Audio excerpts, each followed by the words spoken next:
Good evening भाई, good evening जी। की हाल चाल जी? वधिया हो? सारे तंदुरुस्त हो? फैमिली वधिया? मेरे को पता है आप भी परेशान आ चुके हैं। मैं आपसे बहुत ज़्यादा परेशान आ चुका हूँ। 8:30 से मैं लाइव आने की कोशिश कर रहा हूँ, मतलब 8:30 से बैठा हूँ सिस्टम पर। वो सिस्टम एक लैन केबल होती है जो वाईफाई से कनेक्ट होती है, उसमें कुछ इशू आ रहा है। मतलब वाईफाई चल रहा है, वो लैन केबल में कोई दिक्कत है, इस चक्कर में मैं लाइव आ नहीं पा रहा। और एक दो बार लाइव आया भी तो फिर वो डिस्कनेक्ट हो गया। बट मेरे को ये था कि मैं क्लास मिस ना करूँ। और मैं एक वादा कर रहा हूँ आज, क्योंकि मुझे पता आपके एग्जाम है और आपके एग्जाम कितने क्रूशियल हैं। तो मैं ये वादा कर रहा हूँ कि 99.99% तो मैं लाइव ही आऊँगा, क्योंकि लैन केबल मैंने नहीं मंगा लिया, वो कल मैं लगा के लाइव ही आऊँगा। बट अगर जिस दिन 0.1% अगर मैं लाइव नहीं आ पाया, इतना मैं वादा कर रहा हूँ कि मैं क्लास रिकॉर्ड करके ना आपके अपलोड कर दूंगा। मतलब आपको क्लास मिस नहीं करनी, बस इतना मेरा आज आपसे वादा है कि डेली क्लास आपकी हुआ करेगी। क्योंकि मैंने आपसे टारगेट लिया कि 35 दिन के अंदर मेरे को जीएसटी खत्म करवाना, तो करवाना है वो आज के बाद कैसे भी हो, ठीक है। नहीं, 99.99% मैं लाइव ही आऊंगा। 0.1% अगर मैं किसी दिन लाइव नहीं आ पाया तो रिकॉर्ड करके आपको दे दूंगा। आप चाहे स्पीड फास्ट करके देखो, चाहे कैसे भी करके देखो, आपको क्लास डेली मिलेगी। इतना आपके भाई का वादा है जी, ठीक है। चलो, अब मैं इसकी अपनी रिकॉर्डिंग स्टार्ट कर रहा हूं। तो सारे बच्चे पार्टिसिपेशन करेंगे, सेम लाइक करने हैं, सेम कमेंट करने हैं। ये नहीं फील करना कि गाबा सर बैठे नहीं, गाबा सर आपके सामने बैठे हैं। हेलो भाई साहब, ओए इधर तुम्हारे से बात कर रहा हूं, ठीक है ना। चलो, अब एक बार फटाफट से मेरे को लास्ट क्लास के ना रिवीजन करा दो, क्योंकि ऑलरेडी हमारी होली पे कई सारी छुट्टियां हो चुकी हैं। बट भगवान की कृपा से अब कोई भी छुट्टी नहीं होगी। हम पूरी कोशिश करेंगे हमारी कोई भी छुट्टी ना हो। अब लास्ट क्लास में हमने क्या किया था, सप्लाई का चैप्टर हमने स्टार्ट किया हुआ था। होपफुली आज हम सप्लाई का चैप्टर पूरा रिवाइज करने की कोशिश करेंगे। और कल हम क्या करेंगे, कल सप्लाई से रिलेटेड जितने भी क्वेश्चंस आपके एग्जाम के अंदर बन चुके हैं, कल वाली क्लास में वो डिस्कस करेंगे। एंड नए चैप्टर की कल हम स्टार्टिंग करेंगे। तो प्लीज कल वाली क्लास में मिस मत करना गलती से, ठीक है जी। चलो, एक बार फटाफट से रिकॉल करते हैं। लास्ट क्लास में एक बात मेरे को बताओ, मेरे को जो याद आ रहा है, आई थिंक हम 7-1 पूरा कर चुके हैं। सप्लाई में क्या आएगा, फिर 7-1 कैपिटल ए हमने स्टार्ट किया हुआ है कि जो भी काम 7-1 में सप्लाई बनेगा वो किसके सप्लाई बनेगा। 7-1 कैपिटल ए ने रेफर किया था शेड्यूल 2 को। शेड्यूल 2 में टोटल मिला के पैरा कितने हैं, 6 पैरा हैं। और एंट्री कितनी है, 17। और मेरे को याद आ रहा है, एक तो पैरा 1 हम कंप्लीट कर चुके हैं, पैरा 2 हम कंप्लीट कर चुके हैं, पैरा 3 हम कंप्लीट कर चुके हैं, पैरा 4 हम कंप्लीट कर चुके हैं, पैरा 5 आई थिंक अभी हमने कंप्लीट नहीं किया, जो आज हमें कंप्लीट करना है। पैरा 6 भी आज हमें कंप्लीट करना है। और पैरा 7 आपका डिलीट हो चुका है। एक बार फटाफट से रिकॉल करते हैं हमने क्या क्या कंप्लीट किया। याद करो, पैरा 1। अब अगर पैरा 1 की बात करूंगा, पैरा 1 में 3 पॉइंट हमने कंप्लीट किए थे। पहला तो आ गया टाइटल ट्रांसफर। अगर आपने गुड्स का टाइटल ट्रांसफर किया, इमीडिएटली वो गुड्स की सप्लाई बनेगा।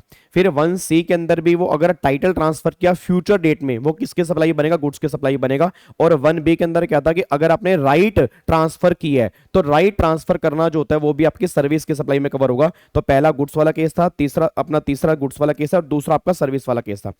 फिर याद करो पैरा 2 में क्या था। हेलो भाई साहब, ओए ओ इधर इधर। पैरा 2 में क्या था, पैरा 2 में था लैंड की रेंटिंग। अगर अपने लैंड को किराए पर दी है तो वो रेंटिंग जो सप्लाई बनेगी वो सप्लाई बनेगी सर्विस की। और बिल्डिंग की रेंटिंग अगर की होगी बिजनेस और कॉमर्स पर्पस के लिए, वो भी सप्लाई बनेगी सर्विस की। पैरा 2A 2B के अंदर आता है। और यहां पर फिर हमने 5A को करेक्ट किया था। 5A क्या बोलता है कि अगर रेंटिंग ऑफ इमूवेबल प्रॉपर्टी है अदर देन लैंड और बिल्डिंग, जो 2A 2B में कवर है, तो वो काम भी सर्विस की सप्लाई बनेंगे। तो सिंपल सी बात है, लैंड और बिल्डिंग की बातें पैरा 2 के अंदर होती हैं। लैंड बिल्डिंग को छोड़कर अदर इमूवेबल प्रॉपर्टी अगर आपने रेंट पे दी होगी तो पैरा 5A में वो सर्विस की सप्लाई बन जाएगा। सेम राइट वाले केस में अगर राइट ट्रांसफर किया तो सर्विस की सप्लाई है। 5F के अंदर ये पॉइंट हमने किया था, राइट टू यूज अगर ट्रांसफर किया होगा तो भी वो काम सर्विस की सप्लाई बनेगा। फिर 3A में हमने क्या किया, जॉब वर्कर। आप अगर टेलर के पास कभी भी कपड़ा सिलवाने गए होंगे तो टेलर आपके कपड़े पर जो भी एक्टिविटी कर रहा है तो टेलर के काम को हम किसकी सप्लाई बोलेंगे, सर्विस की सप्लाई बोलेंगे। 3A ये बात कहता है। फिर पैरा 4 में क्या था, पैरा 4A ये बात बोलता है कि अगर आपने बिजनेस के सेट को, याद है मैंने एग्जांपल दिया था एसी का, अगर बिजनेस की एसेट को ट्रांसफर कर दिया वो गुड्स की सप्लाई है। फिर अगर बिजनेस की एसेट को अगर प्राइवेट यूज के लिए यूज किया करेंगे तो वो सर्विस की सप्लाई बनेगा। और अगर तुमने बिजनेस ही क्लोज कर दिया तो जितना भी स्टॉक तुम्हारा वहां पर बचा हुआ है उस बचे हुए स्टॉक को हम गुड्स की सप्लाई बोलेंगे। ये पैरा 4C के अंदर निकल के आता है। ये हमने यहां पे कंप्लीट किया। अब मैं स्टार्ट करवाने जा रहा हूं, अब रिवीजन कर रहे हैं आज की। अब एक तो पैरा 5 आज हमें कंप्लीट करना है और एक पैरा 6 आज हमें कंप्लीट करना है। ये दोनों पैरा कंप्लीट करने के बाद ना 7-1 कैपिटल ए हमारा खत्म हो जाएगा। और अगर टाइम लगा तो 7-2 भी आज मैं रिवाइज करा दूंगा, ताकि हमारा सप्लाई का ऑलमोस्ट चैप्टर आज हमारा पूरा खत्म हो जाए, ताकि कल हम आराम से इसकी क्वेश्चन कर सके जी, ठीक है जी। और ध्यान रखना, कल की क्लास इससे भी मेन है, क्योंकि प्रोविजन से कुछ नहीं होगा। एग्जाम में क्या बनने हैं, क्वेश्चन। तो कल वाली क्लास गलती से मिस मत कर देना, बस ये पर ध्यान दो। बट उसके लिए ये वाली क्लास देखनी बहुत जरूरी है जी। अब सुनो ध्यान से, एक बार फटाफट से ना पैरा 5 में कोशिश करते हैं कि पैरा 5 में हमने क्लास में क्या क्या किया था। देखो 5A तो हम कंप्लीट कर चुके हैं कि renting of immovable property other than land और बिल्डिंग जो 2A 2B में कवर है उसको छोड़ के अदर इमूवेबल प्रॉपर्टी जो होंगी वो सर्विस की सप्लाई बनेगी। 5A बस इतना सा है। फिर 5F भी हमने कंप्लीट कर लिया। 5F में क्या था जी? हेलो भाई साहब इधर 5F में क्या था? Right to use. अगर राइट टू यूज ट्रांसफर किया होगा तो 5F के अंदर वो सर्विस की सप्लाई बनेगा। अब 5 के अदर पैरा कौन सा एक बार फटाफट से रिकॉल करते हैं। 5B जो है ना ये हमारा थोड़ा सा मेन है, ये हमारा है कंस्ट्रक्शन वाला। याद करो मैंने क्लास में कहा था कि कंस्ट्रक्शन एक्टिविटी को हम सर्विस की सप्लाई मानते हैं। इट मींस अगर मान लो फॉर एग्जांपल मैंने कोई बिल्डिंग कंस्ट्रक्ट करवाई है तो गवर्नमेंट ने बोला कंस्ट्रक्शन को हम सर्विस की सप्लाई में कवर करेंगे, बट वहां पर एक एक्सेप्शन हमने कंप्लीट की थी। वहां पर एक्सेप्शन के अंदर मैंने कहा था कि अगर एंटायर कंसीडरेशन आपको कंप्लीशन मतलब कंस्ट्रक्शन की कंप्लीशन और ऑक्यूपेशन इनमें से जो भी अर्लियर है अगर उसके बाद एंटायर कंसीडरेशन मिला होगा ना तो वहां पर 5B एप्लीकेबल नहीं होगा, मतलब वो सर्विस की सप्लाई नहीं बनेगा। या तो उसको सेल ऑफ लैंड में कवर करेंगे या सेल ऑफ बिल्डिंग में कवर करेंगे, वो कंस्ट्रक्शन में कवर नहीं करेंगे। बच्चा कहता है सर कसम लगे माता रानी की 1% भी हमें याद नहीं आ रहा हमने क्लास में क्या किया था, और अगर थोड़ा बहुत याद आ भी रहे हमें इस पॉइंट में दिक्कत थी। आप हमें दोबारा से समझाओ ये पॉइंट कहना क्या चाहता है। मैं ये कहना चाहता हूं, एक बात मेरे को सोच के बताओ, पहले नॉर्मल अपने दिमाग में लेकर चलो कि कंस्ट्रक्शन की एक्टिविटी जो होती है ना, अगर एग्जाम में नॉर्मल क्वेश्चन बन गया कंस्ट्रक्शन की एक्टिविटी तो हम क्या बोलेंगे? सर्विस की सप्लाई है।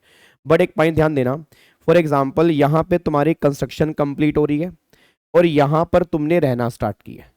मैं दोबारा बोलूंगा, यहां पे तुम्हारी कंस्ट्रक्शन कंप्लीट हो रही है, यहां पे तुमने रहना स्टार्ट किया है। इनमें से अर्लियर क्या बन रहा है? कंस्ट्रक्शन की कंप्लीशन। तो गवर्नमेंट के लिए अगर इसके बाद सारी पेमेंट की होगी तो फिर इसको कंस्ट्रक्शन में कवर नहीं करेंगे, फिर हम सेल में कवर करेंगे। और सेल ऑफ लैंड और सेल ऑफ बिल्डिंग पर जीएसटी एप्लीकेबल नहीं होता क्योंकि वहां पर स्टैंप ड्यूटी की बातें होती है। मतलब गवर्नमेंट एक तरह से कहना क्या चाह रही है कि भैया अगर आपने प्री बुकिंग करवा ली है, अगर आपने पार्ट पेमेंट यहां पर पहले कर दी है, अब यहां पर मैंने क्या बोला? कंप्लीशन यहां और ऑक्यूपेशन यहां, इनमें से अर्लियर क्या निकल के आ रहा है? कंप्लीशन। इसके बाद अगर पेमेंट की है तो गवर्नमेंट ने कहा कोई दिक्कत नहीं, इसको 5B में कवर नहीं करेंगे, वो सेल है। कई बार क्या होता है हम रहना पहले स्टार्ट कर देते हैं, कंप्लीशन बाद में होती है। अब यहाँ पे ऑक्यूपेशन और कंप्लीशन, इनमें अर्लियर क्या निकल के आ रहा है? ऑक्यूपेशन। अगर इसके बाद आपने सारी पेमेंट की है अगेन वो सेल में कवर होगा, वो 5B में कवर नहीं होगा। रटने वाला बच्चा एक बात ध्यान दे, अगर कंप्लीशन दी हुई है, ऑक्यूपेशन दी हुई है, सबसे पहले तुम ये चेक करो इनमें से अर्लियर क्या है। जो भी अर्लियर है अगर उससे पहले कुछ पेमेंट है फिर कुछ पेमेंट बाद में है तो 5B लगेगा, वो सर्विस की सप्लाई है। बट अगर कंप्लीशन और ऑक्यूपेशन इनमें से जो भी अर्लियर है अगर उसके बाद 100 की 100% पेमेंट की होगी ना फिर 5B एप्लीकेबल मत करना, फिर वो सेल ऑफ लैंड और सेल ऑफ बिल्डिंग में कवर होगा, उस पर जीएसटी की बातें नहीं होंगी। ये 5B बस निकल के आ रहा है, बाकी बहुत डिटेल में हमने क्लास में भी डिस्कस किया था और इस नोट्स के अंदर भी आपको देखने को मिल जाएगा। अगर मैं आपको दिखा दूं यहां पर 5B आपको मैं एक बार दिखा देता हूं। ये देखो जी, याद करो ये 4 केस हमने क्लास में डिस्कस किए थे, example number 1, example number 2, example number 3। देखो यहाँ पे क्या था, एक बार चेक करो। देखो कंप्लीशन यहाँ, ऑक्यूपेशन यहाँ, अर्लियर क्या है? कंप्लीशन। तो कुछ पेमेंट पहले है कुछ बाद में है तो 5B लगेगा, ये काम सर्विस की सप्लाई है। फिर कंप्लीशन यहाँ पर, ऑक्यूपेशन यहाँ पर, अर्लियर क्या? कंप्लीशन। 100% पेमेंट पहले आ गई, अच्छी बात है, ये तो अच्छी बात है, तो यहाँ पर 5B लगेगा। फिर ऑक्यूपेशन यहाँ पर, कंप्लीशन यहाँ पर, अर्लियर क्या है? कंप्लीशन। पार्ट पेमेंट यहाँ पर, पार्ट पेमेंट यहाँ पर, मतलब सारी की सारी पेमेंट कंप्लीशन के बाद आई है तो 5B यहां पे एप्लीकेबल नहीं होगा। ये बच्चे ने गलत लिखा हुआ है, 5B शेल नोट अप्लाई यहां पर आएगा। रीजन क्योंकि इनमें से अर्लियर कंप्लीशन है, उसके बाद अगर सारी पेमेंट की होगी तो 5B एप्लीकेबल नहीं होगा। इस केस में 5B नहीं लगेगा, यहां पर लगेगा और यहां पर लगेगा जी। क्या मेरा पॉइंट समझ में आ रहा है जी?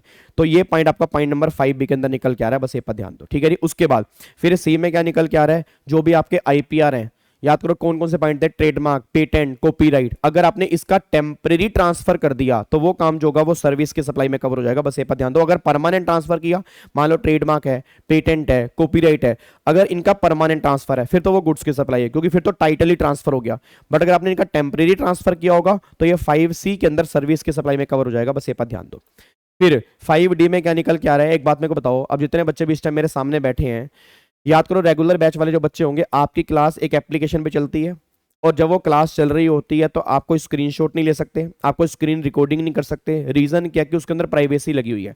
तो क्या ये सॉफ्टवेयर मैंने ऑब्वियस सी बात है कस्टमाइजेशन करवाया है? यस करवाया है। तो सॉफ्टवेयर की डेवलपमेंट, कस्टमाइजेशन, अपग्रेडेशन, इनहेंसमेंट, तो गवर्नमेंट ने बोला ये सारे के सारे काम जो होंगे ये काम भी सर्विस के सप्लाई में कवर होंगे। 5D ये बात कहना चाह रहे हैं, ठीक है जी। उसके बाद यहाँ पे चेक करो 5E में क्या लिखा हुआ है। 5E ये बात कहना चाह रहा है डू समथिंग और नोट टू डू समथिंग, मतलब किसी काम को करने से मना करना या किसी को टोलरेट करना, उसके लिए जो भी कंसीडरेशन मिलेगा उस काम को सर्विस की सप्लाई में कवर करेंगे और उसमें सर्विस वाला जीएसटी एप्लीकेबल होगा। ये पॉइंट पैरा 5 के अंदर निकल के आ रहे हैं। एक बार फटाफट से रिकॉल करते हैं पैरा 5 में कौन कौन से पॉइंट निकल के आ रहे हैं। पहला, renting of immovable property, service की सप्लाई बनेगी, ऑब्वियस सी बात है वो लैंड और बिल्डिंग वाले केस में कवर ना हो। दूसरा, कंस्ट्रक्शन वाले काम सर्विस की सप्लाई बनेंगे, बट अगर 100% पेमेंट कंप्लीशन और ऑक्यूपेशन इनमें से जो अर्लियर है उसके बाद अगर सारी पेमेंट आई होगी तो 5 भी एप्लीकेबल नहीं होगा, ये बात ध्यान दो। तीसरा point, temporary transfer of IPR, IPR की temporary transfer, trademark, patent, copyright, तो इसको भी हम सर्विस के सप्लाई बोलेंगे। फिर फोर्थ में क्या था, आईटी सॉफ्टवेयर जो होते हैं उसकी डेवलपमेंट, कस्टमाइजेशन, इनहेंसमेंट, अपग्रेडेशन, इनको डिजाइन करना, ये काम सारे सर्विस के सप्लाई में कवर होंगे। फिर अगला पॉइंट क्या निकल के आ रहा है, नेगेटिव एक्ट, मतलब नोट टू डू समथिंग या किसी काम को टोलरेट करना, ये काम भी सर्विस के सप्लाई में कवर होगा। और फिर 5F में क्या था, राइट टू यूज अगर ट्रांसफर करेंगे तो वो काम भी सर्विस के सप्लाई में कवर होगा। ये सारे के सारे काम सर्विस के सप्लाई में कवर हो जाएंगे। अब जाके पैरा 5 हमारा खत्म हो जाता है जी, डन, कोई दिक्कत तो नहीं है। अब यहां पे एक बार आ जाओ जी, अब हमें यहां पे डिस्कस करना है पैरा 6 हमारा क्या निकल के आता है। और पैरा 6 के साथ में हम एक और कॉन्सेप्ट भी खत्म करेंगे, दैट इज कंपोजिट सप्लाई और मिक्स सप्लाई का मतलब क्या है। इससे रिलेटेड क्वेश्चन एग्जाम में बनने की पूरी पूरी उम्मीद है। और कल मैं आपको 2 क्वेश्चन ऐसे दिखाऊंगा, आपको लगेगा भाई साहब अगर ये क्वेश्चन एग्जाम के अंदर बन गया तो 90% बच्चा गलत करके आएगा, बट मुझे वादा है कि तुम सही करके आओगे। क्योंकि जो कल हम क्वेश्चन करेंगे ना, आपको मैं दिखा दूंगा सर एग्जाम में कैसे छोटी छोटी गलतियां आप करके आते हो। क्वेश्चन मुश्किल नहीं होते, बट तुम्हें पढ़ने से फील होगा कि वो सप्लाई मिक्स सप्लाई है, होगी वो कॉम्पोजिट। तुम्हें पढ़ने से फील होगा कि वो सप्लाई कॉम्पोजिट सप्लाई है, होगी वो मिक्स सप्लाई। तो बहुत ध्यान समझना, इसके बेस पे कल वाली क्लास में हमें क्वेश्चन करने हैं, बस ये पर ध्यान दो, ठीक है जी। अब यहाँ पे एक बार चेक करो, एक तो 7.1 कैपिटल ए हम डिस्कस कर रहे हैं, फिर शेड्यूल 2 का पैरा 6 हम डिस्कस कर रहे हैं, एक section 2 close number 30 composite supply की डेफिनेशन अभी डिस्कस करेंगे, सेक्शन 274 मिक्स सप्लाई की डेफिनेशन डिस्कस करेंगे, और एक सेक्शन 8 कॉम्पोजिट सप्लाई और मिक्स सप्लाई का जीएसटी में टैक्स ट्रीटमेंट क्या होगा उसको भी डिस्कस करेंगे। ये सारी की सारी इंटरलिंकिंग हम यहाँ पे करने जा रहे हैं, बस एक बात ध्यान दो। अच्छा, मेरा पूरी क्लास से क्वेश्चन है, मैं कुछ आपको एग्जांपल देता हूं। अब एक बात मेरे को सोच के बताओ, पहली बात तो ये समझो कि कॉम्पोजिट सप्लाई और मिक्स सप्लाई का मतलब क्या है। देखो, कॉम्पोजिट सप्लाई और मिक्स सप्लाई का मतलब है, समझो कि क्या मार्केट में एक से ज्यादा सप्लाई मार्केट के अंदर मिलती है, क्या मार्केट में कॉम्बो मिलते हैं, मार्केट में कॉम्बो बिल्कुल मिलते हैं। अच्छा, एक बात मेरे को बताओगे, हेलो भाई साहब, ओए ओ भिंडी, ओए शिमला, इधर एक बात मेरे को बताओगे, कॉम्बो मार्केट में किस किस चीज के मिलते हैं। सर कॉम्बो मिलता है गुड्स प्लस गुड्स का कॉम्बो मिलता है, गुड्स प्लस सर्विस का कॉम्बो होता है, सर्विस प्लस गुड्स का कॉम्बो होता है, और सर्विस प्लस सर्विस का भी कॉम्बो होता है। आपने प्रैक्टिकल लाइफ में कई बार देखोगा, और अमेजोन पे आप सर्च करो, अमेजोन पे सिर्फ एक वर्ड लिख दो कॉम्बो, गूगल पे एक वर्ड लिख दो कॉम्बो, आपको दुनिया जहान के कॉम्बो निकल के आ जाएंगे। वो क्या बोलेंगे, फॉर एग्जांपल आप फेस वॉश ले लो, साथ में परफ्यूम फ्री है। आप अगर बेल्ट लोगे साथ में शर्ट फ्री है, शर्ट लोगे टाई फ्री है। अब जितने भी ये कॉम्बो मार्केट में बट रहे हैं, जितने भी कॉम्बो मार्केट में मिल रहे हैं, सबसे बड़ा मुद्दा ही निकल के आ रहा है कि इनको हमें कवर किस में करना है। लेट्स टेक एग्जांपल, आप मार्केट से लैपटॉप लेकर आए, अब लैपटॉप प्लस लैपटॉप का बैग साथ मिल गया, तो लैपटॉप का रेट लगेगा या बैग का रेट लगेगा। ना ना ना ना, ऐसे नहीं बोलना सर ये कॉम्पोजिट सप्लाई है तो लैपटॉप का लगेगा। मैंने क्या बोला, अभी दिमाग में क्वेश्चन आने चाहिए कि अगर मान लो लैपटॉप प्लस लैपटॉप बैग है तो रेट एप्लीकेबल कौन सा होगा। आपको मैं एग्जांपल देता हूं, अब ये जिस पैनल पर मैं क्लास ले रहा हूं ना, इसके साथ में पेन आता है।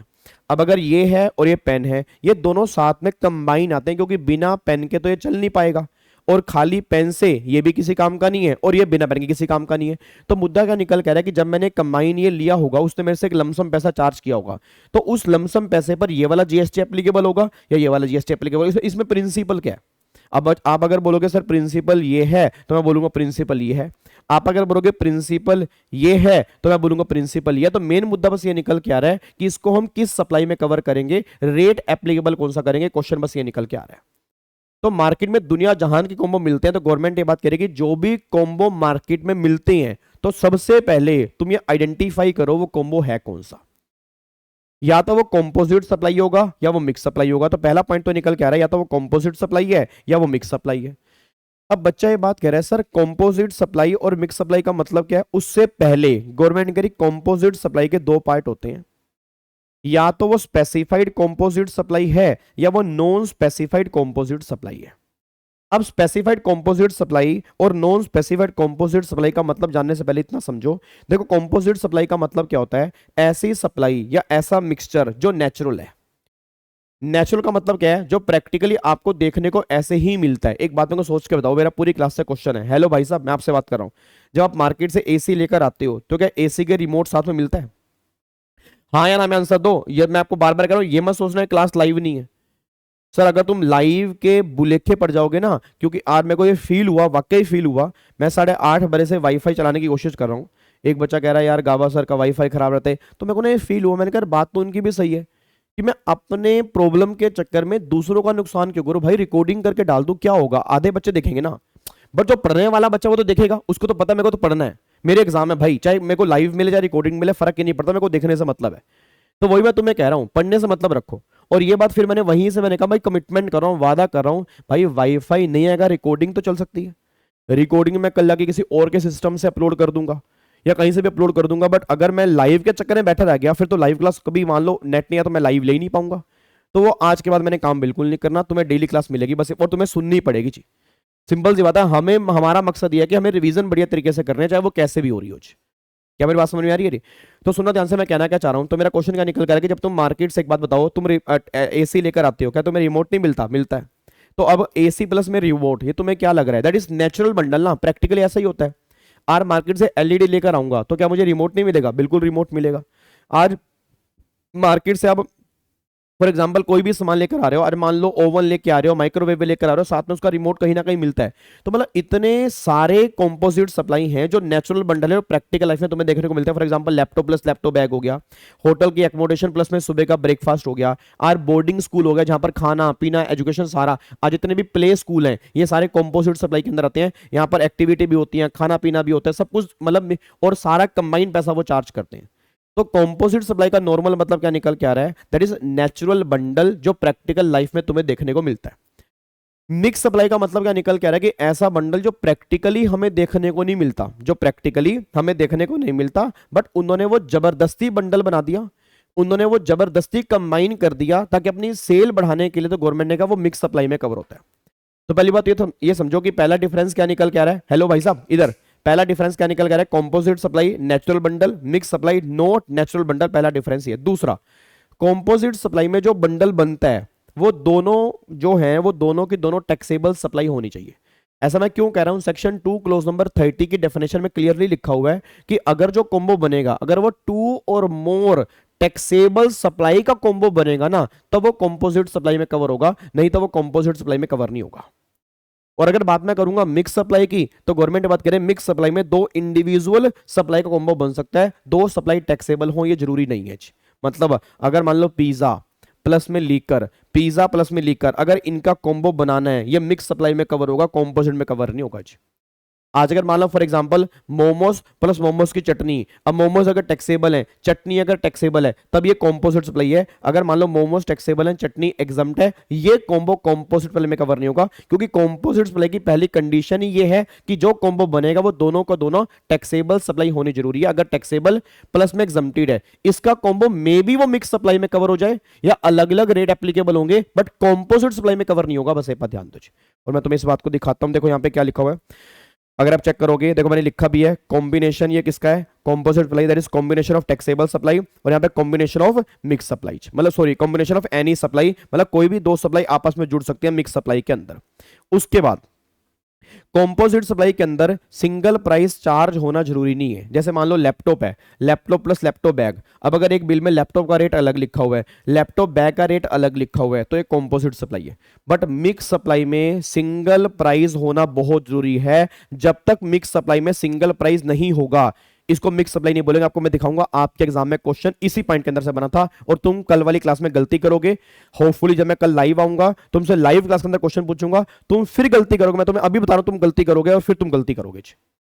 तो ये पॉइंट ध्यान देना, कॉम्पोजिट सप्लाई में सिंगल प्राइस होना जरूरी नहीं है।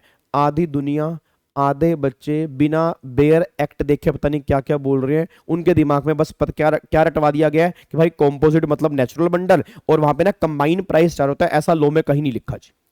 ऐसा मिक्स सप्लाई के अंदर लिखा है कि मिक्स सप्लाई में सिंगल प्राइस चार्ज होना जरूरी है, बट कंपोजिट सप्लाई में सिंगल प्राइस चार्ज होना जरूरी नहीं है।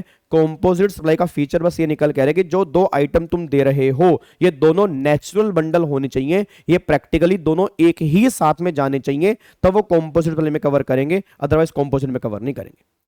आज अगर फॉर एग्जांपल एक होटल का बिल बना, उसमें होटल की एकोमोडेशन, सुबह का ब्रेकफास्ट, एक ही बिल में अगर दो रेट अलग अलग लगे हुए हैं तो भी वो कंपोजिट बिल में कवर होगा, और सिंगल प्राइस चार्ज होना जरूरी नहीं होता। बस ये पर ध्यान दो। क्या बात समझ में आ रही है? चलो अब सुनो ध्यान से, मैं कहना क्या चाह रहा हूं। देखो यहाँ पे क्या लिखा हुआ है। अब कंपोजिट सप्लाई दो तरह की होती है, एक तो स्पेसिफाइड कंपोजिट सप्लाई, एक आपका नॉन स्पेसिफाइड कंपोजिट सप्लाई। अब जो भी आपकी स्पेसिफाइड कंपोजिट सप्लाई है, तो स्पेसिफाइड कंपोजिट सप्लाई में कौन कौन सी आती है वो सुनो। अब स्पेसिफाइड कंपोजिट सप्लाई में ना आपकी दो कंपोजिट सप्लाई आती हैं, एक तो आपका हो गया रेस्टोरेंट और एक आपका हो गया वर्क कॉन्ट्रैक्ट की सर्विस। अब गवर्नमेंट ये बात कहना चाह रही है रेस्टोरेंट सर्विस और वर्क कॉन्ट्रैक्ट। अब रेस्टोरेंट और वर्क कॉन्ट्रैक्ट ना, इन दोनों को हम ऑलवेज सर्विस की सप्लाई मानेंगे। पैरा 6 इतनी सी बात कह रहा है। मैं दोबारा बोलूंगा, अगर रेस्टोरेंट सर्विस है या वर्क कॉन्ट्रैक्ट सर्विस है, इन दोनों को हमेशा हम सर्विस की सप्लाई मानेंगे, इनको हम गुड्स की सप्लाई मानेंगे ही नहीं, चाहे इसमें गुड्स वाला पोर्शन ज्यादा ही क्यों ना हो। तो अगर मान लो एग्जाम में क्वेश्चन बन गया रेस्टोरेंट सर्विस है, मतलब रेस्टोरेंट में काम कर रहे हो, रेस्टोरेंट वाला काम है, उसके इसमें क्या बोलेगा, ऑलवेज सर्विस की सप्लाई, चाहे वहां पर अपने गुड्स ज्यादा कंज्यूम की है, रेस्टोरेंट वाले काम को ऑलवेज सर्विस की सप्लाई बोलेंगे। और अगर वर्क कॉन्ट्रैक्ट की सर्विस है रिलेटेड टू इमूवेबल प्रॉपर्टी, याद करो मैंने आपको पहले भी कहा था वर्क कॉन्ट्रैक्ट का मतलब क्या होता है। कंस्ट्रक्शन कॉन्ट्रैक्ट और वर्क कॉन्ट्रैक्ट दोनों में एक फर्क होता है। कंस्ट्रक्शन कॉन्ट्रैक्ट का मतलब क्या होता है, construction means normally pure labour contract, और वर्क कॉन्ट्रैक्ट का मतलब क्या होता है, लेबर प्लस मटेरियल कॉन्ट्रैक्ट। मतलब जहां पे लेबर प्लस मटेरियल दोनों होगा वो आपका वर्क कॉन्ट्रैक्ट है, और जहां नॉर्मली प्योर लेबर होगी वो कंस्ट्रक्शन है। अब एक बात मेरे को बताओ, आज आपने कई बार काम ठेके पर देते, काम ठेके पर दे दिया। अब काम ठेके पर देने का मतलब क्या है कि भाई 1 लाख रुपए ले ले और 1 लाख में कमरा तैयार करके दे दे, मटेरियल तेरा लेबर तेरी, ये होता है वर्क कॉन्ट्रैक्ट। तो अगर ये work contract related to immovable property है, ऑलवेज ये सर्विस की सप्लाई बनेगा, इसमें तुम्हें चेक ही नहीं करना कि गुड्स का पोर्शन कितना लगा हुआ है। देखो यहाँ पे क्या लिखा है जी, अगर रेस्टोरेंट सर्विस है और work contract related to immovable property है, ये दोनों काम ऑलवेज हम क्या बोलेंगे, ये दोनों काम डीम्ड सप्लाई ऑफ सर्विस बनेंगे, इसको गुड्स वाला केस में कवर ही नहीं करेंगे। और अगर कोई दूसरे काम है उसका ट्रीटमेंट जो हम करेंगे सेक्शन नंबर 8 के अंदर करेंगे, कि हमें टैक्सेबिलिटी क्या करनी है, सेक्शन नंबर 8 आपको बताएगा। बस ये पर ध्यान दो। क्या यहां तक क्लियर है? सर एक बार दोबारा से हो सके तो आप हमें दोबारा से बता दोगे? बिल्कुल बता देंगे। इधर देखो ध्यान से, मैंने क्या बोला सारे बच्चे, हेलो ओए ओ भाई साहब पढ़ ले भाई, तुम्हारे ही पेपर है। मैं देख रहा था लाइव चैट के अंदर, हार्दिक पांड्या तो गया, लग गई उसकी, तो हो गया उसका काम, हरवा दिया। तुम्हारे पेपर हैं भाई साहब, तुम चैट देख लो कैसे कर रहे हो, फिर तुम कह रहे पास नहीं होते। गाबा सर पास कैसे होंगे? तुम्हें बीमारी चिपक चुकी है, वो वाली आईपीएल वाली। मतलब भाई साहब मेरे को समझ नहीं आता, मेरा दिमाग खराब हो रहा है 8:30 से, मेरे एग्जाम नहीं है, आईपीएल मेरे दिमाग में घूम ही नहीं रहा, तुम्हारे दिमाग में आईपीएल घूम रहा है। एक बच्चा कह रहा है बस 3 ओवर रुक जाओ, 3 ओवर देखने दो। भाई इनके इनके अलग ही फील चल रही है इनकी तो, आईपीएल की तो। और फिर रिजल्ट आने के बाद कहोगे सर पता नहीं क्या हो रहा है हमारे साथ। भाई वो अपनी मेहनत कर रहे हैं, वो ट्रॉफी वॉफी ले जाएंगे, वो तुम्हारे पेपर है, तुम अपने पेपर ध्यान लगाओ। इधर सुनो ध्यान से, मैं कहना क्या चाह रहा हूं। अब एक बात मेरे को सोच के बताओ, मैंने क्या बोला? देखो री पैरा 6 में पहली बात समझो, पैरा 6 में जो भी काम कवर होगा वो ऑलवेज सर्विस की सप्लाई बनेगा। पैरा 6 में कॉम्पोजिट सप्लाई आती है। अब कॉम्पोजिट सप्लाई का ट्रीटमेंट क्या होता है, सेक्शन 8 बताता है। सेक्शन 8 क्या बोलेगा वो जाके हम देख लेंगे, बट उसने बोला कि अगर ये दो कॉम्पोजिट सप्लाई हैं, इसमें सेक्शन 8 एप्लीकेबल नहीं होगा। अगर ये दो कॉम्पोजिट सप्लाई हैं, इनको हमेशा हम सर्विस की सप्लाई बोलेंगे। कौन कौन सी? पहला एक तो वर्क कॉन्ट्रैक्ट हो गया, और वर्क कॉन्ट्रैक्ट भी कौन से? Work contract related to immovable property. और दूसरा कौन सा निकल के आ गया? रेस्टोरेंट वाले। तो रेस्टोरेंट वाले और work contract related to immovable property, इन दोनों काम को ऑलवेज हम सर्विस की सप्लाई बोलेंगे। इनको छोड़कर जो भी कॉम्पोजिट सप्लाई होंगी उन पे सेक्शन 8 लगेगा। फिर बात करो मिक्स सप्लाई। मिक्स सप्लाई पर तो हमेशा ही सेक्शन 8 लगेगा। अब सेक्शन 8 बोलता क्या वो सुनो। सेक्शन 8 ये बात कहता है कि अगर तुम्हारी सप्लाई कॉम्पोजिट सप्लाई है, तो जो भी प्रिंसिपल सप्लाई होगी ना, पूरी वैल्यू पर हम प्रिंसिपल सप्लाई का रेट एप्लीकेबल कर देंगे।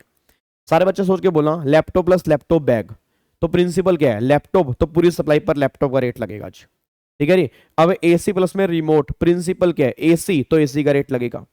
टीवी प्लस में टीवी का रिमोट, प्रिंसिपल क्या है? टीवी, तो टीवी का रेट लगेगा जी। मोमोस प्लस मोमोस की चटनी, ओ माय गॉड। प्रिंसिपल क्या है? मोमोस, तो मोमोस का मतलब जो भी तुम्हारा प्रिंसिपल है उसका रेट लगेगा, बस उन दो सप्लाई को छोड़कर, रेस्टोरेंट और वर्क कॉन्ट्रैक्ट। फिर अगर कोई सप्लाई मिक्स सप्लाई है तो पूरी सप्लाई में जहां पर भी हाईएस्ट रेट होगा तो पूरी की पूरी वैल्यू पर वो हाईएस्ट रेट एप्लीकेबल हो जाएगा, अगर तुम्हारी सप्लाई मिक्स सप्लाई में कवर होती है। बस ये बात ध्यान दो जी। तो कॉम्पोजिट वाले में क्या चेक करेंगे? प्रिंसिपल सप्लाई चेक करेंगे, और मिक्स सप्लाई वाले में गवर्नमेंट ने बात कहते हैं कि जो भी हाईएस्ट रेट होगा वो हाईएस्ट रेट वहां पर एप्लीकेबल हो जाएगा जी। गवर्नमेंट यहां पर ये बात कहना चाह रही है। अब जाके हमारा पैरा 6 यहां पे कवर हो जाता है, और कॉम्पोजिट सप्लाई और मिक्स सप्लाई भी यहां पे कवर हो जाती है जी। क्या बात समझ में आ रही है जी? अब एक बार देखो, यहाँ पे कॉम्पोजिट सप्लाई, यहाँ पे 230 है, यहाँ पे 274 है। अब आइडेंटिफिकेशन देखो इसमें क्या है जी, आपका एक सप्लाई प्रिंसिपल होती है, दूसरी एंसिलरी होती है। एंसिलरी मतलब सेकेंडरी होती है।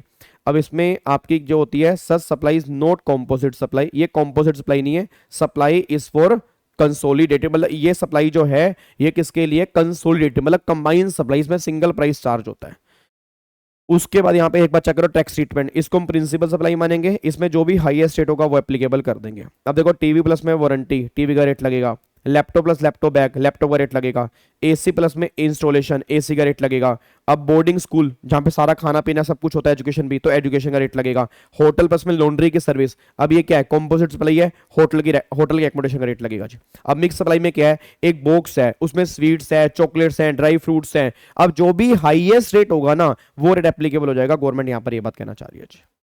क्या मेरी बात समझ में आ रही है? आपको दिखाऊंगा, कल आपने गलती करनी है, तैयार रहना। कल मैं कह रहा हूं अगर क्वेश्चन ध्यान से नहीं पढ़ोगे, कल वाली क्लास में मैं 5वीं बार बोल रहा हूं, तुम गलती करोगे, क्वेश्चन ध्यान से पढ़ लेना चाहिए। क्या बात समझ में आ रही है? तो अब जाके हमारा कॉम्पोजिट सप्लाई और मिक्स सप्लाई वाला यहाँ पे ट्रीटमेंट जो है अब जाकर यहाँ पे खत्म हो जाता है।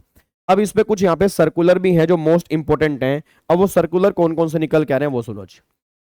सबसे पहला पॉइंट ये निकल के आ रहा है कि जो हमारे प्रिंटिंग कॉन्ट्रैक्ट्स होते हैं, तो प्रिंटिंग कॉन्ट्रैक्ट्स को हम कॉम्पोजिट सप्लाई मानेंगे या प्रिंटिंग कॉन्ट्रैक्ट्स को हम मिक्स सप्लाई मानेंगे? भाई मान लो जो हमारे प्रिंटिंग कॉन्ट्रैक्ट्स हैं उसको हम कॉम्पोजिट सप्लाई माने या उसको मिक्स सप्लाई माने, तो गवर्नमेंट ये बात कहते हैं वो डिपेंड करता है कि प्रिंटिंग तुम करवा किसकी रहे हो। याद करो हमने क्लास में डिस्कस किया था। एक बात मेरे को बताओ, अगर मान लो मैं प्रिंटिंग करवा रहा हूँ बुक्स की, फॉर एग्जांपल मेरे पास एक बुक्स है, अब उस बुक की प्रिंटिंग करा रहा हूँ। अब बुक की प्रिंटिंग में क्या है? मेन कंटेंट क्या है? क्या पेपर है, क्या वो कागज है, या प्रिंटिंग है? प्रिंटिंग का ऑब्वियस सी बात है, अगर मेरी 1500 पेज की बुक है तो 1500 पेज की बुक में मेन कंटेंट क्या है? प्रिंटिंग। तो अगर मैंने कहा प्रिंटिंग सर्विस है तो पूरे काम को सर्विस की सप्लाई मानेंगे, उस पर सर्विस का रेट एप्लीकेबल होगा। बट याद करो मैंने एग्जांपल दिया था क्लास में, अगर मान लो फॉर एग्जांपल आप प्रिंट करवा रहे हो, फॉर एग्जांपल आप कोई बॉक्स प्रिंट करा रहे हो, आप कोई टिश्यू पेपर नैपकिन प्रिंट करवा रहे हो, या जो शगुन के लिफाफे होते हैं वो प्रिंट करा रहे हो, उसमें क्या होता है? गुड्स कंटेंट ज्यादा होता है, प्रिंटिंग कंटेंट कम होता है। फिर उस काम को हम गुड्स की सप्लाई मानेंगे, उसको हम सर्विस की सप्लाई मानेंगे। एक बात मेरे को बताओ, याद करो मैंने क्लास में एग्जांपल दिया था अमेजोन का, याद है अमेजोन? अब अमेजोन के जो वो अपने स्किन कलर के बॉक्सेस आते हैं उस पर सिर्फ लिखा होता है अमेजोन, और बाकी सारा पूरा प्लेन बॉक्स होता है। अब उसके अंदर मेन कंटेंट क्या है? गुड्स ही तो है, प्रिंटिंग तो थोड़ी सी है। आज अगर आप डोमिनोज, मैकडी, पिज्जा कहीं पर भी जा रहे हो, वहां पर टिश्यू पेपर है। अब टिश्यू पेपर में एक छोटा सा लोगो लगा होता है डोमिनोज का, मैकडी का। तो गवर्नमेंट ने बोला वो काम जो होगा वो काम हम कवर करेंगे। किस में कवर करेंगे? वो काम हम गुड्स के सप्लाई में कवर करेंगे, क्योंकि वहां पे गुड्स का पोर्शन ज्यादा है, सर्विस का पोर्शन बहुत कम है। तो मैंने अगर प्रिंटिंग करा रहे हो, एनुअल रिपोर्ट हो गया, बुक्स हो गया, ब्रोशर हो गया, ये सारे प्रिंटिंग की सर्विस है, सप्लाई ऑफ सर्विस है। अगर आप प्रिंटिंग करा रहे हो, किसकी प्रिंटिंग करा रहे हो? आप प्रिंटिंग करवा रहे हो शगुन के लिफाफे, tissue paper, napkin, boxes, envelope, visiting card, इन सब में गुड्स की वैल्यू ज्यादा है, तो गुड्स का कंटेंट ज्यादा है, इसको हम गुड्स की सप्लाई बोलेंगे। बस ये पर ध्यान दो। तो देखो यहां पर जी, ये आपका प्रिंटिंग वाला पॉइंट हो गया कि प्रिंटिंग को हम कब सर्विस की सप्लाई बोलेंगे और कब हम गुड्स की सप्लाई बोलेंगे, दोनों यहां पे निकल के आते हैं। फिर अगला पॉइंट यहां पे निकल के आ रहा है, दैट इज बस बॉडी बिल्डिंग। याद करो बस बॉडी बिल्डिंग में क्या होता है? अब जो आपकी बाहर बसेस नहीं चलती, बसेस चलती है ना बाहर, याद है उसके अंदर मैंने क्या कहा था कि बस में एक तो चेसिस होती हैं। चेसिस क्या होते हैं? जो नीचे का स्ट्रक्चर होता है, और फिर बस की बॉडी तैयार करते हैं। अब अगर चेसिस जो बस का स्ट्रक्चर है और बस की बॉडी, ये दोनों ही मैंने तैयार करके तुम्हें दी है, मतलब पूरी कंप्लीट बस मैंने तुम्हें तैयार करके दी है, फिर वो गुड्स की सप्लाई है, क्योंकि मेन कंटेंट उसमें चेसिस होता है। पर अगर चेसिस तुम बाहर से कहीं से लेकर आए, सिर्फ मैंने बस की बॉडी की मतलब बस की बॉडी तैयार करके दी है, तो गवर्नमेंट ने कहा वो काम सर्विस की सप्लाई बनेगा, वो गुड्स में कवर नहीं होगा। बस ये पर ध्यान दो। अब मुझे नहीं पता है सामने एक नालायक बच्चा बैठा है, इसकी आंखों में नींद आ रही है, मेरे को समझ नहीं आ रहा कि भाई तुम कहना क्या चाहते हो। तुम सो जाओ पहले, या मुझे एक बात की रिप्लाई करो, क्या तुमने कभी सड़कों पे देखे हैं वो ट्रैक्टर चल रहे होते हैं या वो टेम्पो चल रहे होते हैं जिनका सिर्फ आगे की बॉडी बॉडी होती है और पीछे चेसिस कई बार खाली खाली जा रहे होते हैं स्ट्रक्चर तैयार करने के लिए? कभी देखना तुम रोड के ऊपर ऐसे बहुत सारे तुम्हें ट्रक देखने को मिल जाएंगे जो पीछे सिर्फ चेसिस जा रहे हैं, इसके भी पूरी बॉडी बननी है, तो बॉडी कहीं और से बनेगी, तो जो ये बॉडी बना के देगा वो सर्विस की सप्लाई है। अगर चेसिस एंड बॉडी दोनों मैंने तैयार करके दिया फिर वो काम गुड्स की सप्लाई में कवर होगा, यहां पर ये पॉइंट लिखा हुआ है। फिर अगला क्या निकल के आ रहा है, रीट्रेडिंग ऑफ टायर्स। अब रीट्रेडिंग ऑफ टायर्स का मतलब क्या निकल के आ रहा है, टायर्स की रीट्रेडिंग, मतलब जब टायर घिस जाते हैं उसके ऊपर एक रबड़ लगती है। अब अगर रबड़ भी मेरी, पेस्टिंग भी मेरी, तो ये काम गुड्स की सप्लाई क्योंकि रबड़ मेरी है, रबड़ तुम्हारी, पेस्टिंग मेरी, सिर्फ मेरे को पेस्टिंग करनी है, तो वो काम जो होगा वो सर्विस की सप्लाई में कवर होगा। ये सर्कुलर यहाँ पे कुछ कहना चाहता है, तो ये पॉइंट अब जाके कंपोजिट सप्लाई और मिक्स सप्लाई वाले पॉइंट हमारे यहाँ पे खत्म हो जाते हैं। डन, कोई दिक्कत तो नहीं है। चलो फिर ये देखो जी, हमारा पूरा क्रक्स हमने कंप्लीट कर लिया। अब यहां पे आ जाओ जी, अब यहां पे हम देखने हैं 7.2। अब 7.2 क्या बोलेगा जी, 7.2 कहता है भाई साहब ऐसे कौन कौन से काम हैं जो ना तो गुड्स की सप्लाई में कवर होंगे और ना ही सर्विस की सप्लाई में कवर होंगे, जो जीएसटी से बाहर है, इन पर जीएसटी एप्लीकेबल ही नहीं होगा। मुझे नहीं पता मेरी क्लास में कितने बच्चे इंटेलिजेंट हैं, याद करो यहां पर हमने एक शेड्यूल 3 किया था, याद है किसी को शेड्यूल 3? बोलो हाँ, बोलो हाँ। किसी को थोड़ा बहुत याद आ रहा हो? शेड्यूल 3 में हमने कितने पैरा किए थे जी? शेड्यूल 3 में हमने कितने पैरा किए थे याद करो? शेड्यूल 3 में टोटल मिला के हमने पैरा किए थे 8। कितने पैरा किए थे? 8। और इस 8 पैरा के अलावा कुछ नोटिफिकेशन हमने और भी की थी जो आपकी यहां पर कवर होती हैं, जिसको ना तो गुड्स की सप्लाई बोलेंगे और ना ही सर्विस की सप्लाई बोलेंगे, वो भी हम डिस्कस करेंगे। बट उससे पहले schedule 3 neither the activity of supply of goods NOR the activity of supply of service, ना गुड्स की सप्लाई बोलेंगे ना सर्विस की सप्लाई बोलेंगे। शेड्यूल 3 कौन कौन से पैरा हमने किए थे, फटाफट से रिकॉल करते हैं। पैरा नंबर 1 हमने किया था कि अगर कोई एम्प्लॉई अपने एम्प्लॉयर के लिए इन द कोर्स और इन रिलेशन टू एम्प्लॉयमेंट में अगर कोई एक्टिविटी करेगा तो वो काम ना तो गुड्स की सप्लाई बनेगा ना सर्विस की सप्लाई बनेगा, तो एम्प्लॉई के हाथ में कोई भी जीएसटी एप्लीकेबल नहीं होगा क्योंकि वो शेड्यूल 3 में कवर है। फिर दूसरा मैंने कहा था यहाँ पर सेकंड पॉइंट, कोर्ट और ट्राइब्यूनल। जैसे आपको बताओ केजरीवाल जी की, अब आई थिंक केजरीवाल की कल हाई कोर्ट, आज हमारी लाइव क्लास थी ना, आज आरएन की हाई कोर्ट में अपील उन्होंने की थी, तो हाई कोर्ट ने याचिका वो खारिज कर दी, मतलब या उन्होंने बोल दिया अभी हम आपको जेल में ही रखेंगे। तो मैं कहना चाह रहा हूँ अब ये हाई कोर्ट जो है सर्विस दे रहा है, सुप्रीम कोर्ट जो सर्विस दे रहा है, जो सेशन कोर्ट सर्विस दे रहे हैं, जो इनकी फीस होती है, इस फीस पर जीएसटी एप्लीकेबल है क्योंकि वो यहाँ पे कवर है। तो गवर्नमेंट ने बोला कोर्ट और ट्राइब्यूनल इनकी फीस पर कोई भी जीएसटी एप्लीकेबल नहीं है, ये पैरा 2 निकल के आता है। बट ट्राइब्यूनल कौन से, जो लॉ में एस्टेब्लिश है। आर्बिटल ट्राइब्यूनल जो होते हैं वो लॉ में एस्टेब्लिश नहीं होते, उनके काम पे जीएसटी एप्लीकेबल हो सकता है। फिर पैरा 3 में क्या आ रहे हैं, जितने भी अब जो घोटाले चल रहे हैं, ये घोटाले कौन कर रहे हैं, MP, MLA, MC, CAG, IAS officer, IPS officer, president, prime minister, ये सब लोग पैरा 3 में कवर हैं, इनके काम पर भी जीएसटी एप्लीकेबल नहीं है। फिर पैरा 4 मरने के बाद वाले काम, फ्यूनरल, याद करो फ्यूनरल, बूरियल, क्रीमेटोरियम, माउचरी मतलब जलाना, दफनाना, शमशान घाट, एम्बुलेंस की सर्विस, मरे हुए की जो ट्रांसपोर्टेशन है, ये सारी सर्विस तुम्हारी पैरा 4 में कवर है, इन काम पर भी जीएसटी एप्लीकेबल नहीं है। आपको मैं दिखाता हूं, यहां पे एक बार चेक करो, देखो पहले तो देखो पहला तो यहाँ पे एम्प्लॉय टू एम्प्लॉयर वाले काम आ रहे हैं और परक्यूसिट भी यहाँ पे कवर होंगे क्योंकि परक्यूसिट भी सैलरी का पार्ट होता है, तो परक्यूसिट भी यहाँ पे कवर हो जाएंगे। अगला फिर कोर्ट और ट्राइब्यूनल वाले यहाँ पे काम आ गए। Para 3 MP, MLA, member of panchayat, member of municipality, member of local authority, सब यहाँ पे पैरा 3 में कवर हो रहे हैं। पैरा 4 मरने के बाद के जो भी काम है, पैरा 4। अब पैरा 5 में सेल ऑफ लैंड और सेल ऑफ बिल्डिंग, याद करो आपको मैंने कहा भी था कि अगर बिल्डिंग और लैंड की सेल करोगे तो उस पर स्टैंप ड्यूटी वैल्यू है, इसलिए गवर्नमेंट ने कहा जीएसटी एप्लीकेबल नहीं होगा। तो बिल्डिंग और लैंड की सेल पर जीएसटी की बातें नहीं है, वो यहां से बाहर है। रेंटिंग पर जीएसटी है, दोबारा बोलूंगा, रेंटिंग पर जीएसटी है, लैंड और बिल्डिंग की सेल पर जीएसटी एप्लीकेबल नहीं है, बस ये बात ध्यान दो। आगे देखो फिर पैरा सी, इसमें अमेंडमेंट आई है। हेलो भाई साहब, ओए ओ भिंडी, ओए ओए इधर, इसमें अमेंडमेंट आई है। क्या अमेंडमेंट आई है? अब यहां पे क्या लिखा हुआ है, actionable claim other than batting, gambling और लॉटरी। अब नई एंट्री ऐसी नहीं है, अब नई एंट्री लिखी है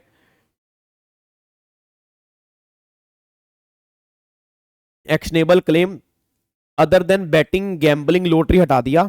अब नया वर्ड यहां पे आ गया एक्शनेबल क्लेम। क्या नया वर्ड आ गया? एक्शनेबल क्लेम के बाद आ गया other than specified actionable claim. इन्होंने क्या लिख दिया? Actionable claim other than specified actionable claim. ये अमेंडमेंट नोट कर लेना। Actionable claim other than specified actionable claim, और स्पेसिफाइड एक्शनेबल क्लेम की डेफिनेशन को डिफाइन कर दिया, जिसमें तीन तो वही हैं, बैटिंग, गैम्बलिंग और लॉटरी, इस पे तो जीएसटी लगेगा। फिर ऑनलाइन गेम इन्होंने ऐड कर दिया, हॉर्स रेस इन्होंने यहां पे जोड़ दिया जी, एक तो ऑनलाइन गेम जोड़ दिया, एक इन्होंने यहां पे आपका हॉर्स रेस जोड़ दिया, ऑनलाइन, हाँ कैसीनो, कैसीनो भी यहां पे जोड़ दिए जी, जो आपके कैसीनोज होते हैं, जो आपके जैसे गोवा के अंदर कई सारे कैसीनो बने, तो कैसीनो हो गया, ऑनलाइन गेम्स हो गया, और आपका हॉर्स रेस हो गया, और बैटिंग, गैम्बलिंग और लॉटरी हो गया। तो अभी इन 6 एक्शनेबल क्लेम पे जीएसटी लगेगा। इन 6 एक्शनेबल क्लेम को छोड़कर जो भी एक्शनेबल क्लेम होंगे वो शेड्यूल 3 में कवर, उस पर जीएसटी नहीं लगेगा। ये पैरा 6 है। फिर पैरा 7 क्या निकल के आ रहा है? पैरा 7 निकल के आ रहा है merchant trading, out of out supply. Out of out का मतलब क्या है कि आउटसाइड इंडिया से आउटसाइड इंडिया में कोई सामान जा रहा है बिना इंडिया में एंटर हुए।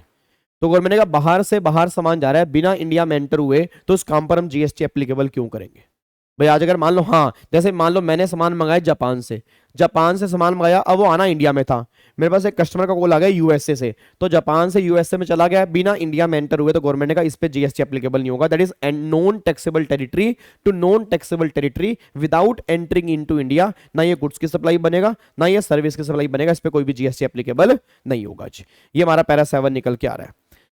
फिर पैरा 8 देखो, पैरा 8 में क्या क्या निकल के आता है। अब पैरा 8 क्या निकल के आ रहा है? पैरा 8 सिंपल सी बात कह रहा है, ये पॉइंट आपको तभी समझ में आएगा अगर थोड़ा, वैसे ना इसका कस्टम से बेस है, ये कस्टम से बेस लिंक, मतलब कस्टम से बेसिक पॉइंट है, और ये मेनली एग्जाम में तो नहीं बनता, बट फिर भी अब है तो हमें पढ़ना है। पैरा 8 बस ये बात कह रहा है, याद करो थोड़ा सा बेस मैंने क्लियर किया था कि एक्चुअल में ना कस्टम ड्यूटी जब अब तुम पढ़ोगे तो कस्टम ड्यूटी तब लगती है जब कोई सामान घर के लिए हम लेके जाते हैं, बाहर से कोई सामान आया। अब बाहर से अगर कोई सामान आया, वो सामान अगर मैं वहां से घर के लिए लेकर जाऊंगा ना, तब उस टाइम पर मुझे कस्टम ड्यूटी पे करनी होती है। और अगर मैं वहां से घर के लिए इसको लेकर ही नहीं जाऊंगा तो मुझे कस्टम ड्यूटी पे नहीं करनी। अब मान लो बाहर से एक सामान आ रहा था, पानी में था, अभी पानी, कौन सा पानी? 12 नॉटिकल माइल्स वाला, वो इंडिया के अंदर आ चुका था। एक कस्टमर का कॉल आ गया, मैंने वही सामान, पानी में पड़ा हुआ सामान उस कस्टमर को बेच दिया। मैंने कहा ऐसा करियो, मैं तेरे को टाइटल ट्रांसफर कर रहा हूं, तू जा कस्टम पोर्ट पे जा, वहां से वो सामान क्लियर करवा ले और कस्टम ड्यूटी पे कर दियो।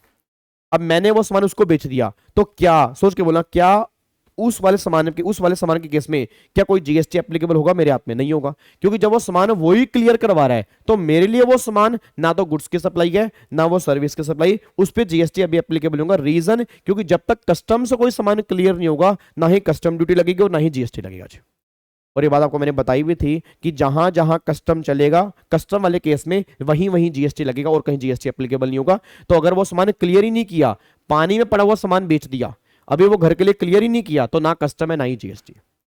फिर दूसरा पैरा 8 के अंदर एक पॉइंट और था। अब क्या हुआ? कस्टम पोर्ट पे सामान आ गया, कस्टम पोर्ट पे सामान आ गया, तो वहां के ऑफिसर ने फोन किया, हेलो विवेक, आपका सामान ना कस्टम पोर्ट पे आ चुका है, तो उसको ना यहां से क्लियर करवा लो और हमें ड्यूटी पे कर दो। मैंने कहा मेरे पास ना अभी स्पेस नहीं है, आप कस्टम के वेयरहाउस में रख दो जी, वेयरहाउस चार्जेस होंगे वो मैं पे कर दूंगा। अब सामान का चला गया वेयरहाउस में, एक कस्टमर आया, मुझे सामान लेना है, मैंने कहा चलो मैं तो दिखा के लाता हूँ। मैं कस्टम के पे गया, कस्टम के वेयरहाउस में गया, वेयरहाउस में पड़ा हुआ सामान दिखाया, उसको पसंद आ गया, वहीं पड़ा पड़ा सामान मैंने सेल कर दिया। सर क्या प्रैक्टिकली सेल कर सकते हैं? बिल्कुल सेल कर सकते हो, कस्टम एक्ट में लिखा हुआ है। अब सामान बेच दिया, अब वो सामान मेरा तो नहीं है, कौन क्लियर करेगा? दूसरी पार्टी। जब वो क्लियर करेगा तो वही जीएसटी पे करेगा, वही कस्टम पे करेगा। मेरे हाथ में कोई भी जीएसटी की एप्लीकेबिलिटी नहीं है, ना ये गुड्स की सप्लाई है, ना ये सर्विस की सप्लाई है। पैरा 8 बस इतनी सी बात कह रहा है। रटने वाला बच्चा बस एक बात ध्यान, अगर समझ में आ गया तो अच्छी बात है, नहीं तो रट लो। क्या रट लो? जब तक हम घर के लिए सामान क्लियर नहीं कराएंगे बिफोर होम कंजम्पशन, ना ये काम गुड्स की सप्लाई बनेगा, ना ये काम सर्विस की सप्लाई बनेगा, इस पर कोई भी जीएसटी एप्लीकेबल नहीं होगा। ये पॉइंट यहां पे निकल के आ रहा है, ठीक है। तो ये तो हो गए हमारे 8 पैरा। अब कुछ पॉइंट्स यहां पे और भी हैं। एक तो यहाँ पे activity in relation to panchayat municipality की फंक्शन, जो पंचायत और म्युनिसिपैलिटी फंक्शन परफॉर्म करती है, तो गवर्नमेंट ने कहा वो भी यहाँ से बाहर है, ये तो ऑब्वियस सी बात है। फिर grant of alcoholic liquor licence by state government. आप सब जानते हो लीकर का ही तो स्कैम चल रहा है आज दिल्ली में, जो कह रहे हैं कि स्कैम स्कैम स्कैम हो गया, घोटाला हो गया, किसका? लीकर का ना। अब जिन्होंने शराब की दुकानें खोली थी, क्या उन्होंने गवर्नमेंट से लाइसेंस लिया होगा? नहीं लिया होगा। लाइसेंस लिया होगा, और लाइसेंस के लिए स्टेट गवर्नमेंट ने बहुत मोटा पैसा चार्ज किया होगा। आप सब जानते हो लीकर पर जीएसटी नहीं है, तो गवर्नमेंट ने कहा जो हम लाइसेंस दे रहे हैं लीकर की दुकान वालों को, इसकी जो फीस है इस फीस पर भी जीएसटी नहीं है, क्योंकि लीकर पर जीएसटी नहीं है, वो स्टेट का मैटर है, और ये फीस भी स्टेट का मैटर है। ये फीस कौन लेती है? आज रेड किस, आज जो घोटाले में कौन, क्या पूरी सेंट्रल गवर्नमेंट जा रही है? नहीं, स्टेट गवर्नमेंट जा रही है ना। केजरीवाल जेल में चले गए, सिसोदिया जेल में चले गए, ये सारी की सारी स्टेट गवर्नमेंट है, क्योंकि शराब मैटर किसका है? स्टेट का। इसमें दूसरी वाली स्टेट का कोई लेने देना ही नहीं है। तो गवर्नमेंट वही कहना चाह रही है कि अगर अल्कोहलिक लिकर का लाइसेंस दिया जाएगा, इस लाइसेंस पर भी जीएसटी एप्लीकेबल नहीं होगा, क्योंकि ना लाइसेंस को हम गुड्स की सप्लाई बोलेंगे, ना ही सर्विस की सप्लाई बोलेंगे, इस पर जीएसटी एप्लीकेबल नहीं होगा। देखो वही बात यहाँ पे लिखी है, और बाकी जो अदर लाइसेंस होंगे उस पर जीएसटी लग जाएगा, बस ये पर ध्यान दो। उसके बाद अब यहाँ पे 2 क्लैरिफिकेशन और भी आई हैं। अब 2 क्लैरिफिकेशन क्या है, याद आ रहा है आपको मैंने ये 2 क्लैरिफिकेशन क्या बताई थी? अगर आपको थोड़ा बहुत याद आ रहा हो, आपको मैं एग्जांपल देता हूं। देखो दिल्ली से हरियाणा एक ट्रक जा रहा है, ट्रक की वैल्यू 25 लाख रुपए है। अब ट्रक क्यों जा रहा है? क्योंकि यहां पे रिपेयर के लिए जा रहा है। रिपेयर मतलब इसमें दिक्कत आ गई, रिपेयर मेंटेनेंस करवानी है, उसके लिए रिपेयर होने के लिए जा रहा है।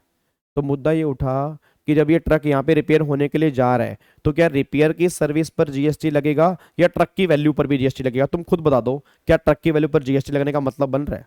नहीं। क्या मैंने ट्रक सप्लाई की है या रिपेयर की सर्विस है? रिपेयर की सर्विस, तो जो इस पे रिपेयर की सर्विस देगा वो इस पे जीएसटी एप्लीकेबल कर देगा, यहां पे ट्रक की सप्लाई कवर नहीं होगी। बस ये बात ध्यान दो, वही बात कहना चाह रहे हैं कि अगर इंटर स्टेट मूवमेंट हो रही है कन्वेंस की, कन्वेंस मतलब ट्रक, बस, ट्रैक्टर, किस पर्पस के लिए? रिपेयर पर्पस के लिए, तो रिपेयर वाली सर्विस पे जीएसटी होगा।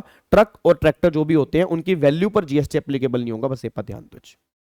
तो ये पॉइंट आपका यहां पे लिखा हुआ है। ऐसे ही अगर मान लो इंटरस्टेट मूवमेंट कर रहे हो, रिग्स, टूल्स एंड स्पेयर, अब मान लो रिपेयर के लिए मैं टूल्स भेज रहा हूं, मान लो स्पेयर्स भेज रहा हूं, अब सिंपल सी बात है टूल्स तो वापस काम करने के बाद आ जाएंगे ना, तो भैया ये टूल्स की सप्लाई यहां पे कवर नहीं होगी। तो वही कह रहे हैं कि अगर आप गुड, अगर टूल्स भेज रहे हो, स्पेयर्स भेज रहे हो, रिग्स भेज रहे हो, and all goods on which like crane etcetera, मतलब जो भी यूज हो रही है उसके अंदर, उस पर जीएसटी एप्लीकेबल नहीं होगा। गवर्नमेंट ये क्लैरिफाई करना चाहती है।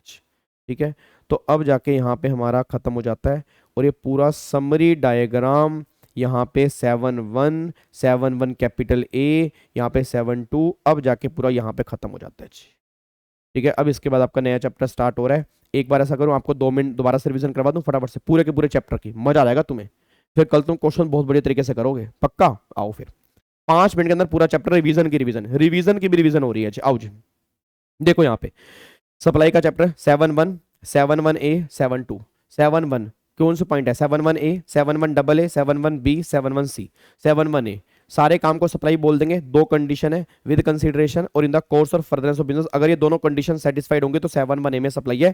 Consideration mean something in return, money, non money, do something, not do something, but government की सब्सिडी यहाँ पे कवर नहीं होगी। सिक्योरिटी डिपॉजिट अगर रिफंडेबल है तो नहीं आएंगे, अगर नॉन रिफंडेबल है मतलब वो एडजस्ट हो चुके हैं तो आएंगे। ये पॉइंट यहाँ पे निकल के आ रहा है। अगला पॉइंट फिर यहाँ पे क्या निकल के आ रहा है? नेक्स्ट पॉइंट ये निकल के आता है 7-1B, सॉरी 7-1AA। अगर कोई पर्सन इंडिविजुअल को छोड़ के अपने ही मेंबर्स के लिए कोई काम करेगा तो वो काम 7-1AA में सेल्फ सप्लाई को भी हम सप्लाई मान लेंगे। 7-1B, 7-1B में क्या लिखा है? Import of service, import of service for a consideration whether or not in the course और फर्दरेंस ऑफ बिजनेस, ये 7-1B में सप्लाई बनेगा।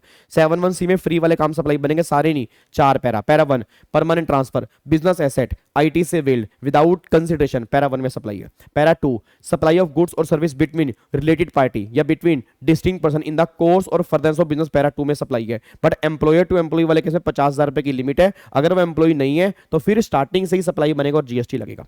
Para 3 principal agent, agent principal. Para 4 import of service by any person from related party या from other establishment outside India in the course और furtherance of business, ये काम para 4 में supply बनेगा। ये सारी बातें हमने 7-1 में कंप्लीट की थी। अब ये काम सप्लाई बन गया, किसकी बनेगा? 7-1 कैपिटल ए। याद करो पैरा 1, पैरा 1 में title transfer goods, right service, title future date goods. फिर पैरा 2 लैंड की रेंटिंग सर्विस, बिल्डिंग की रेंटिंग बिजनेस कॉमर्स के लिए सर्विस। पैरा 3 जो वर्कर वाले काम सर्विस। पैरा 4 का A business asset transfer goods, business asset private use service. Business बंद हो गया, जो स्टॉक बचा है वो काम बनेगा गुड्स की सप्लाई। फिर पैरा 5, पैरा 5 में कितने क्लोज हैं? 6। पैरा 5 में 6 क्लोज कौन कौन से हैं? Renting of immovable service, construction वाले काम सर्विस, आईपीआर अपना जो टेम्परेरी ट्रांसफर ऑफ आईपीआर है service, IT software service, do something, not to do something, tolerate, service, और फिर राइट टू यूज, सर्विस, ये पैरा 5 हो गया। फिर पैरा 6 में कह रहा है कॉम्पोजिट सप्लाई, जो वर्कर रिलेटेड टू इमूवेबल या रेस्टोरेंट वाले काम, इन दोनों को सर्विस के सप्लाई बोलेंगे। इनको छोड़कर जो भी कॉम्पोजिट सप्लाई, मिक्स सप्लाई होगी, सेक्शन 8 बताएगा। उसने क्या बताया, नेचुरल बंडल है, कॉम्पोजिट सप्लाई, तो पूरी वैल्यू पर प्रिंसिपल सप्लाई का रेट एप्लीकेबल कर दो। नेचुरल बंडल नहीं है, नोट नेचुरल है, जबरदस्ती बनाया है, तो जो भी हाईएस्ट रेट होगा वो एप्लीकेबल कर दो, ये मिक्स सप्लाई के अंदर निकल के आ जाता है। फिर ये पॉइंट हमने कंप्लीट किया। फिर हमारे 7(2) 8 पैरा, जो ना तो गुड्स में कवर है ना ही सर्विस में कवर है। पहला, एम्प्लॉय टू एम्प्लॉयर वाले काम यहां से बाहर हो गए, इन रिलेशन टू एम्प्लॉयमेंट में वो होने चाहिए। दूसरा, कोर्ट और ट्राइब्यूनल की सर्विस यहां से बाहर हो गई। तीसरा, MP, MLA, MC, president, prime minister सब यहां से बाहर हो गए। पैरा 4, मरने के बाद के सारे काम पैरा 4 में आ गए, उस पर जीएसटी नहीं। पैरा 5, सेल ऑफ लैंड और सेल ऑफ बिल्डिंग पे जीएसटी नहीं है। पैरा 6, एक्शनेबल क्लेम पे जीएसटी नहीं है, बट 6 एक्शनेबल क्लेम छोड़कर 6 कौन कौन से, batting, gambling, lottery, online games हो गया, हॉर्स रेस हो गया और कैसीनो हो गया, इन पे जीएसटी लगेगा। इनको छोड़ के एक्शनेबल क्लेम पे जीएसटी नहीं लगेगा। पैरा 7, आउटसाइड इंडिया से आउटसाइड इंडिया में सामान जा रहा है, बिना इंडिया में एंटर हुए, इस पे जीएसटी नहीं है। फिर पैरा 8, अगर जब तक मैं सामान कस्टम पोर्ट से घर के लिए क्लियर नहीं कराऊंगा, उससे पहले मैंने कितनी बार भी सामान बेच दिया हो, वो बेचना, ना गुड्स की सप्लाई बनेगा ना सर्विस की सप्लाई बनेगा। ये सारी बातें आपकी यहां पे निकल के आती हैं। अब जाके हमारा खत्म हो चुका है, तो अब जाके हमारी रिवीजन की भी रिवीजन हो चुकी है। होप सो आपको सारी बातें समझ में आ गई होंगी, और अब इसको मैं कोशिश करूंगा अपलोड करने की, इसको देख लेना, और फिर कल हम मिलेंगे दोबारा से क्लास नंबर 8। ये क्लास नंबर हमारी 7 है, क्लास नंबर 8 के अंदर मिलेंगे, तो होपफुली आप इसको देख लेंगे। तब तक क्वेश्चंस करने हैं और नए चैप्टर की हमें स्टार्टिंग करनी है। Thank you so much, God bless you, bye bye, जय हिंद। और लाइक और कमेंट भर भर के कर देना अगर आपको अच्छी लगे। थैंक यू सो मच, जय हिंद।